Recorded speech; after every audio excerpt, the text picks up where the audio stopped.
नमस्कार दोस्तों आज एक अजीब सा विषय लेकर आपके सामने उपस्थित हो रहा हूं और वो विषय है काली खांसी।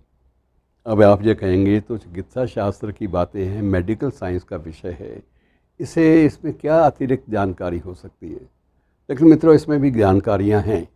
हुपिंग कफ जिसे आप बोलते हैं और काली खांसी भी बोलते हैं, और कई जगह उसको कुकुर खांसी का नाम भी दिया गया है।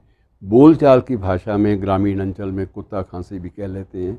तो ये अलग अलग परिभाषाएं, सभ्य समाज जो है या शहरी समाज है उसमें अलग नाम से, और जो पिछड़े वर्ग हैं उनमें अलग नाम से, बीमारियों को याद करने के अलग अलग नाम हैं। बीमारी बीमारी है। अब उसमें यह है कि जो काली खांसी नाम की चीज़ है, क्योंकि इन दिनों हुपिंग कफ जो है वो ज़्यादा सामने आ रही है, यद्यपि हर मामले में उसे काली खांसी का लेबल नहीं लगाया जा सकता, लेकिन जो वैज्ञानिकों का, जो चिकित्सा विज्ञानियों का जो एक चिंता का विषय ये है कि यदि 3 टीके लगवाने के बाद भी, इसके बाकायदा इसकी प्रिकॉशन लेने के बाद भी, कफ का, हुपिंग कफ के बाकायदा प्रिवेंटिव मेजर भी हैं जो बचपन में भी दिए जाते हैं, निरोधक टीके, लेकिन उसके बावजूद भी ये चीज़ें काबू में नहीं आती। और उसका सोचने की, चिकित्सा विज्ञानियों के लिए सोचने की बात थी कि ये कैसे होता है, क्योंकि सबसे बड़ी बात यह है कि ये सिर्फ हमारे देश में ऐसा नहीं है, ये सबसे ज़्यादा चीन में है। चीन में जो संख्या है काली खांसी के रोगियों की बहुत ही बेतहाशा बढ़ती जा रही है, और वहाँ के प्रोडक्ट में, वहाँ के मेडिकल उत्पादों में काली खांसी के जो टीके हैं, इंजेक्शन्स हैं, वो ज़्यादा उत्पाद भी उसके हुए हैं।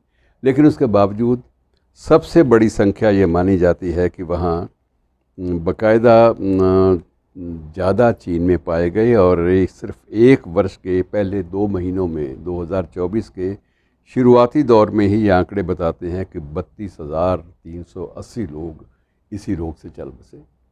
और उनमें ये पाया गया कि इसमें 75%, 75% लोग ऐसे थे जिनको बाकायदा निरोधक टीके भी लग चुके थे। अब उसका फिर चिकित्सा विज्ञानियों ने फिर विश्लेषण किया भी आखिर ये कैसे हुआ कि निरोधक उपायों के बावजूद ये बीमारी काबू में नहीं आई।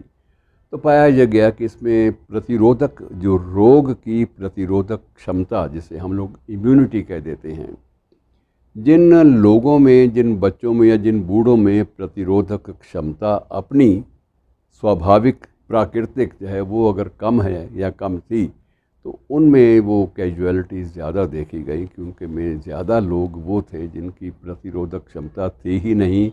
और जो टीके हैं या निरोधक पग हैं वो सिर्फ प्रिवेंटिव मेजर है, लेकिन वो क्यूरेटिव मेजर नहीं है कि आप ये कह सकें कि ये इलाज है। इसका कोई इलाज जो है ये अलग चीज़ है, और इलाज में सबसे ज़्यादा महत्वपूर्ण भूमिका व्यक्ति की प्रतिरोधक क्षमता की है कि उसकी बॉडी, उसका शरीर किसी भी रोग का, किसी संक्रामक रोग का कितना सामना कर सकता है।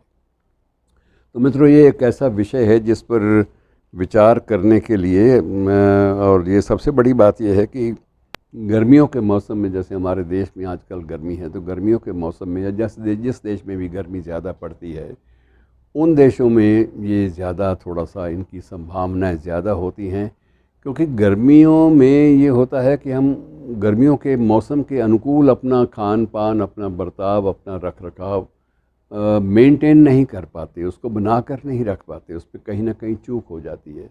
ज़्यादा धूप लगी, हमने बहुत ठंडा पी लिया, कच्ची लस्सी बना के पी ली, कुछ और शरबत बना के पी लिए, कितनी ही चीज़ें हमने ले ली, और उसके बाद हम अपने काम पे लग गए। अब किसी कामगार को अगर आप बहुत ठंडी चीज़ें पिलाकर उसको मेहनत कश को आप उस पर लगा देंगे, तो निश्चित रूप से उसके लंग्स में, फेफड़ों में और गले की झिल्लियों में कोई ना कोई रोग के तत्व पैदा हो जाते हैं। तो मित्रों, ये विषय यद्यपि मेडिकल साइंस से जुड़ा हुआ है, लेकिन इसमें बाकायदा चिंतन की बातें जो हैं वो भी सामने बहुत सारी आ रही हैं, चिंतन की और चिंता की भी। शुक्रिया।